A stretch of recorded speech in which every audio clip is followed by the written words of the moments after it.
موجود رہے. فرماتے ہیں کٹنے سے پہلے طاقت کم تھی، جب حضور نے جوڑا ہے تو طاقت پہلے سے زیادہ ہو گئی ہے، پہلے سے زیادہ ہو گئی ہے طاقت. کہتے ہیں کہ نبی پاک سید عالم صلی اللہ علیہ وسلم کی خدمت میں حضرت عکاش آئے، کہنے لگے سونیا میرے جذبات کنٹرول میں نہیں آ رہے، میں ان بے ایمانوں کے گلے کاٹوں گا، پر میرے پاس تلوار ہی کوئی نہیں، کوئی تلوار ہو تو ماروں نا. ایک درخت کی جڑ تھی، ٹہنی تھی، حضور نے یوں کر کے کھینچی اور میں یہ لینا تلوار. کہتے ہیں وہ حضور کے ہاتھوں میں ٹہنی تھی، میرے ہاتھوں میں آتی گئی اور تلوار بنتی گئی. پھر اس سے کافر کاٹے حضور کے معجزات. 5000 فرشتہ بھیجا اللہ نے جنگ بدر. کتنے؟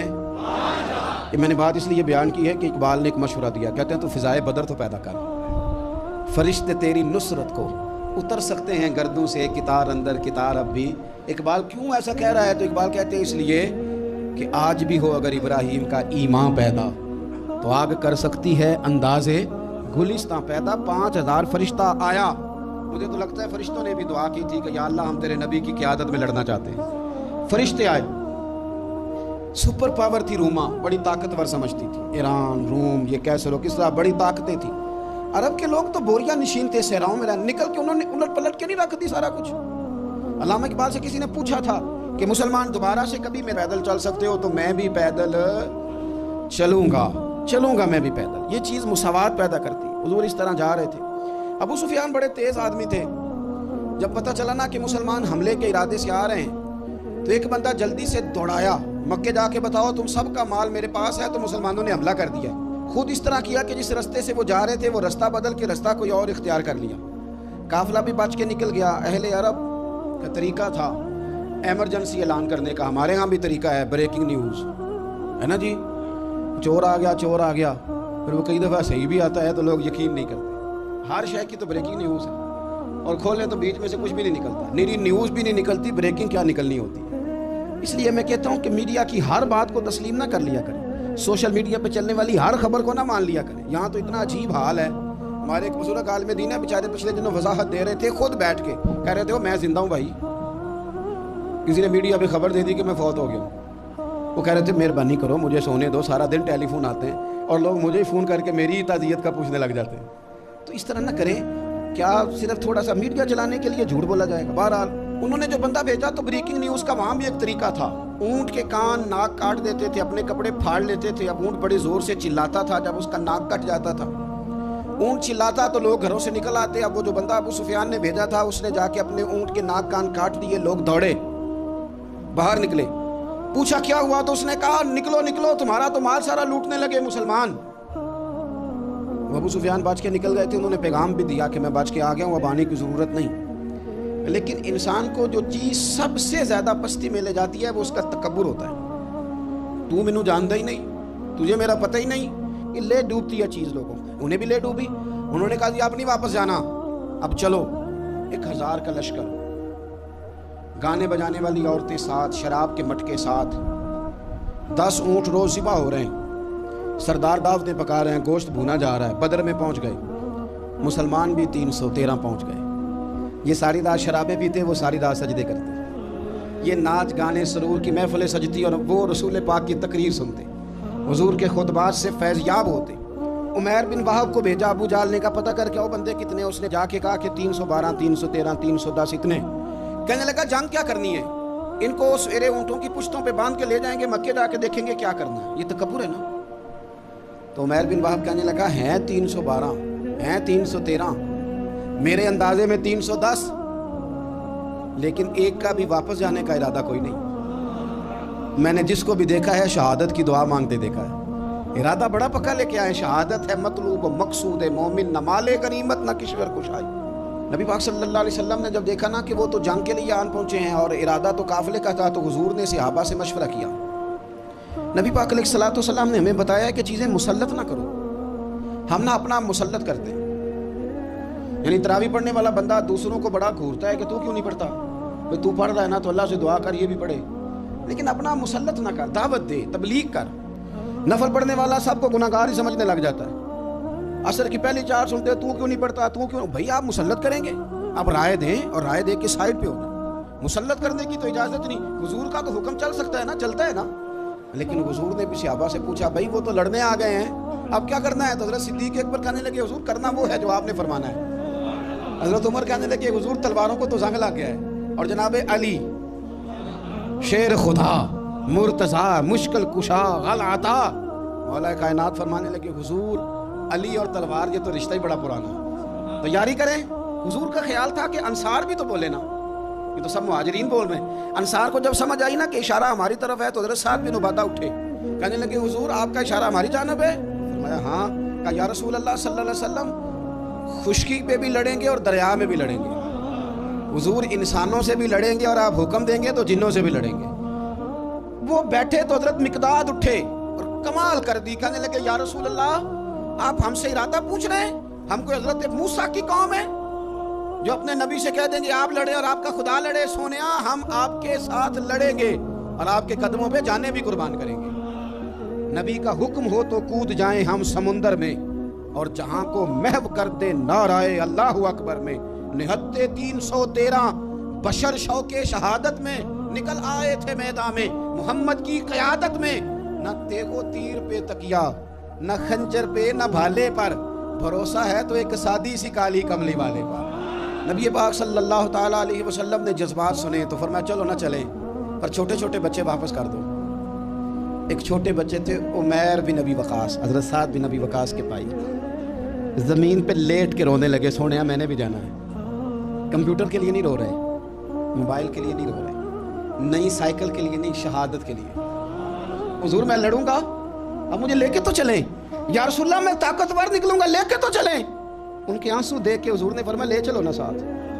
فطرت مسکرا رہی تھی، حضرت سعد بن عبادہ ایک دوسرے سے کہہ رہے تھے ہم سے لڑنے آیا ہے ابو جہل، جس قوم کے بچوں کی شجاعت کا یہ عالم ہے اس قوم میں علی کا کیا حال ہوگا اور امیر حمزہ کا کیا عالم ہوگا؟ یہ ہمارے ساتھ مقابلہ کریں گے یہ لوگ؟ اور چھوٹے اتنے تھے، حضرت عمیر کے تلوار اپنے ہاتھوں سے اپنے گلے میں نہیں لٹکا سکتے تھے، وہ بڑے بھائی نے لٹکائی۔ میدان میں نکلے، حضور علیہ الصلوۃ نے تقریر کی، فرمایا تمہیں پتہ ہے تم کس جنت کی جانب جا رہے ہو؟ وہ جنت ہے جس کی چوڑائی زمین آسمان کے برابر ہے۔ حضرت عمیر بن حمام انصاری ایک صحابی تھے، جب کریم نے فرمایا نا جنت کی چوڑائی، کسی چیز کی لمبائی زیادہ ہوتی ہے چوڑائی کم ہوتی ہے، جب فرمایا نا کہ چوڑائی زمین آسمان کے برابر ہے تو حضرت عمیر بولے، کہنے لگے واہ واہ واہ واہ واہ، کھجوریں کھا رہے تھے۔ حضور نے فرمایا تو بڑی واہ واہ کر رہا ہے، کہ سونیا اتنی جنت پیاری ہے تو ہم دور کیوں ہیں؟ یہ دینا ذرا تلوار۔ جلدی سے میدان میں نکلے، اللہ نے انہیں شہادت عطا فرمائی۔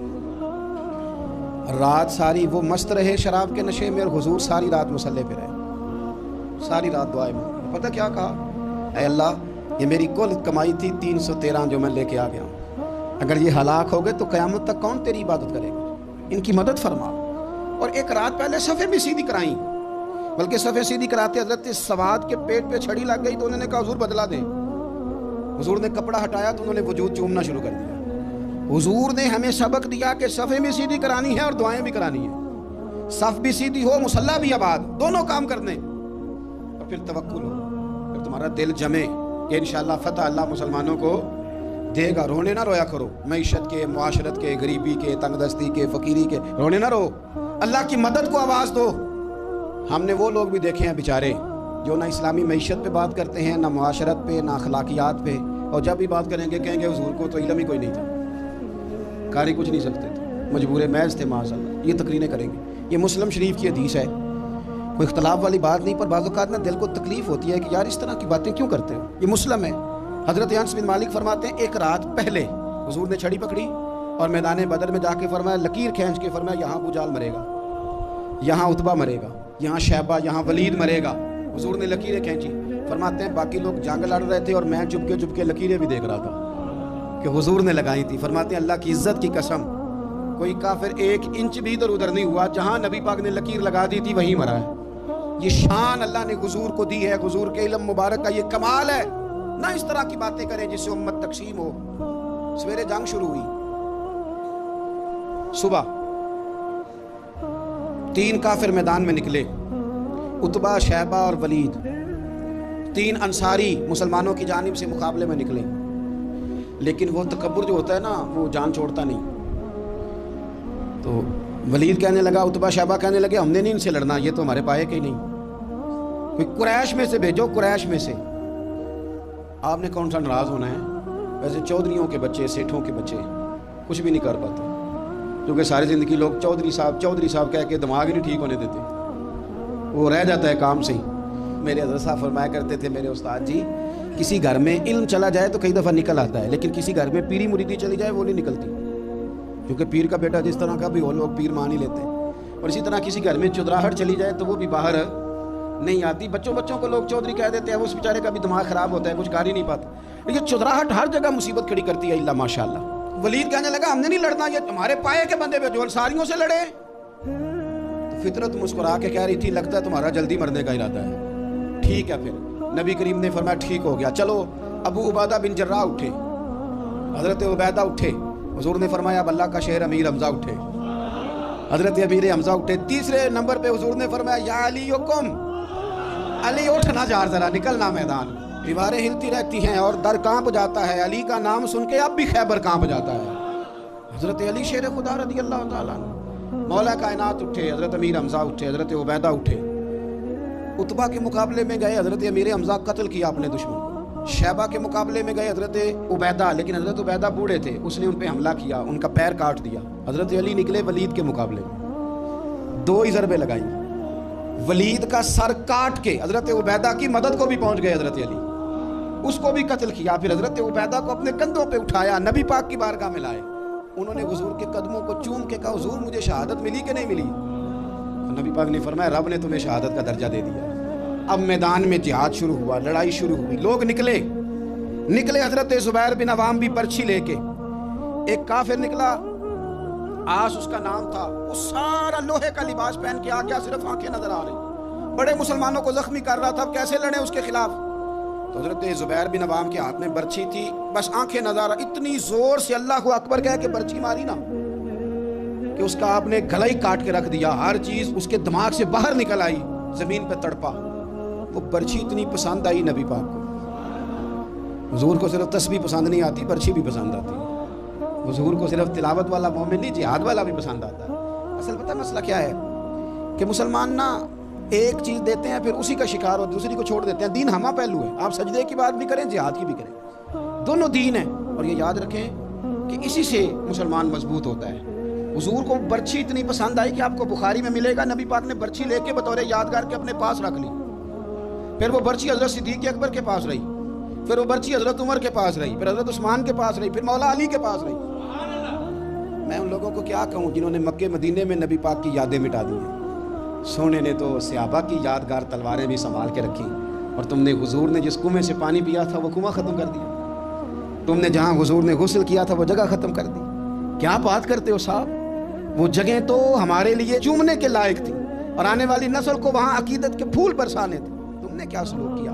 جنگ آگے بڑھی، تلواریں چمکی، 2 چھوٹے بچے، او نوجوانوں خدا را واپس لوٹو اپنے دین کی طرف، 2 چھوٹے بچے، اور یہ اس طرح کے لفظ ہیں، مجھے کیا لینے دو وہ دیسی تھے، مجھے کیا لینے دو پینڈو تھے۔ وہ 2 بچے آ کے حضرت عبد الرحمن ابن عوف سے پوچھتے ہیں، کہتے ہیں چاچا جی ابو جہل کدھر ہے؟ یہ لفظ ہیں حدیث میں، چاچا جی، چاچو کدھر ہے ابو جہل؟ وہ کہتے ہیں میں نے ہاسکی کا پتر، تم نے کیا کہنا ہے؟ تو چھوٹے والے کو باتیں بھی صحیح نہیں کرنے آتی تھی، کہنے لگا چاچا اسے مارنا ہے۔ کہا کیوں مارنا ہے؟ کہا اس لیے کہ ہم نے سنا ہے وہ ہمارے نبی کو برا کہتا ہے معاذ اللہ۔ کہا تم اگر نام مار سکے تو چھوٹا کہہ رہا ہے، کہتا نام مار سکے تو مریں گے تو صحیح نا حضور کے نام پہ۔ حفیظ جلندری کہتے ہیں وہ کہہ رہا تھا مریں گے یا ماریں گے اس ناری کو، سنا ہے گالیاں دیتا ہے وہ محبوب باری کو، معاذ اللہ حضور کو برا کہتا ہے۔ میدان میں آئے دونوں، زور زور سے تلواریں ماری، گھوڑے سے گرا لیا ابو جہل کو۔ حضرت معاذ جو تھے بڑے والے، ان کا بازو کٹ گیا، تھوڑا سا گوشت سال لٹک رہا تھا۔ یہ نرم و نازک بچے ہمارے، یہ میدانوں میں کام کریں گے؟ ان کو تھکاوٹ ہوتی ہے، جو پیناڈال کی گولی کھا کے سوتے ہیں رات کو، بازو لٹک رہا تھا۔ حضرت معاذ نے اس پر اپنا پیر رکھا، جھٹکا دے کے اتار دیا۔ حضرت عبداللہ ابن مسعود کو کہا، انہوں نے گردن کاٹ دی ابو جہل کی۔ دونوں تلواریں لے کے حضور کے پاس گئے۔ چھوٹا کہتا حضور میں نے مارا ہے، بڑا کہتا حضور میں نے مارا۔ کہتا نہیں تو پیچھے تھا، میں نے مارا ہے۔ وہ کہتے نہیں تو بعد میں آیا تھا، میں نے مارا ہے۔ فرمایا تلواریں دکھاؤ نا۔ جب تلواریں دکھائیں تو حضور فرمانے لگے تم دونوں نہیں مارا ہے، برابر کا ثواب ہے۔ جس کا بازو کٹا تھا کریم رسول نے فرمایا ادھر لانا بازو، وہ بازو لائے، حضور نے اسی جگہ رکھ کے نا دوبارہ لعاب دہن لگایا۔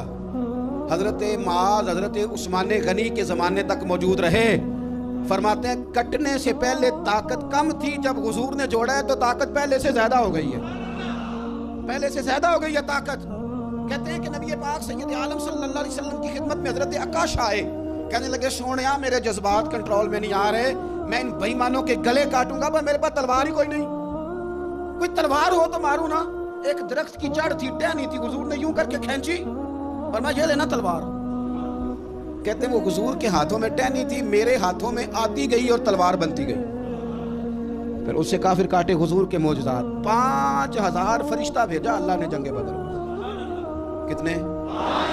یہ میں نے بات اس لیے بیان کی ہے کہ اقبال نے ایک مشورہ دیا، کہتے ہیں تو فضائے بدر تو پیدا کر، فرشتے تیری نصرت کو اتر سکتے ہیں گردوں سے، کتار اندر کتار اب بھی۔ اقبال کیوں ایسا کہہ رہا ہے؟ تو اقبال کہتے ہیں اس لیے کہ آج بھی ہو اگر ابراہیم کا ایمان پیدا تو آگ کر سکتی ہے انداز گلستان پیدا۔ 5000 فرشتہ آیا، مجھے تو لگتا ہے فرشتوں نے بھی دعا کی تھی کہ یا اللہ ہم تیرے نبی کی قیادت میں لڑنا چاہتے ہیں۔ فرشتے آئے، سپر پاور تھی روما، بڑی طاقتور سمجھتی تھی، ایران، روم، یہ کیسر و کسرا، بڑی طاقتیں تھیں۔ عرب کے لوگ تو بوریا نشین تھے صحراؤں میں، نکل کے انہوں نے الٹ پلٹ کے نہیں رکھ دی سارا کچھ۔ علامہ اقبال سے کسی نے پوچھا تھا کہ مسلمان دوبارہ سے کبھی میدانوں میں آئیں گے؟ تو اقبال کہنے لگے ہاں ہاں ضرور آئیں گے، آئیں گے، یہ نکلیں گے۔ کیا کس طرح؟ کہنے لگے میں نے فرشتوں سے سنا، نکل کے صحرا سے جس نے روما کی سلطنت کو الٹ دیا تھا، نکل کے صحرا سے، قدسی کہتے ہیں فرشتوں کو، اقبال کہتے ہیں رات وہ باتیں کر رہے تھے میں نے سنا ہے کہ نکل کے صحرا سے جس نے روما کی سلطنت کو الٹ دیا تھا، سنا ہے میں نے یہ قدسیوں سے کہ وہ شیر پھر ہوشیار ہوگا، وہ جاگے گا، وہ بیدار ہوگا، یہ قدسیوں سے سنا ہے میں نے، وہ آئے گا میدانوں میں۔ گمسان کا رن پڑا، ابو جال قتل ہوا، امیہ قتل ہوا، کچھ دیر کے بعد مارا گیا، ابو البختری اور عتبہ اور شیبہ اور ولید بڑے بڑے سردار قتل ہوئے، 70 کافر مارے گئے، 70 مسلمانوں نے قیدی بنائے، باقی بھاگ گئے اور سامان چھوڑ کے بھاگ گئے اور گھوڑے چھوڑ کے بھاگ گئے، اور جس کو ادھر بھاگنے کا موقع ملا ادھر بھاگا، کہہ رہے تھے ان کو باندھ کے لے جائیں گے، اور جس کو ادھر بھاگنے کا موقع ملا وہ ادھر بھاگا۔ پیچھے سے حضرت صاحب بن عبادہ بول رہے ہیں، کہنے لگے ہم نے تو سنا تھا مردوں سے مقابلہ ہے، تم تو بیویوں سے بھی کمزور نکلے ہو، کیا بھاگتے ہو؟ 14 مسلمان شہید ہوئے صرف، 3 دن حضور نے قیام کیا بدر میں، قربان جائیں۔ جنگ کا آغاز بھی میرے نبی کے سجدے سے ہوا، اور جنگ ختم ہوئی تو پھر کریم سجدے میں چلے گئے۔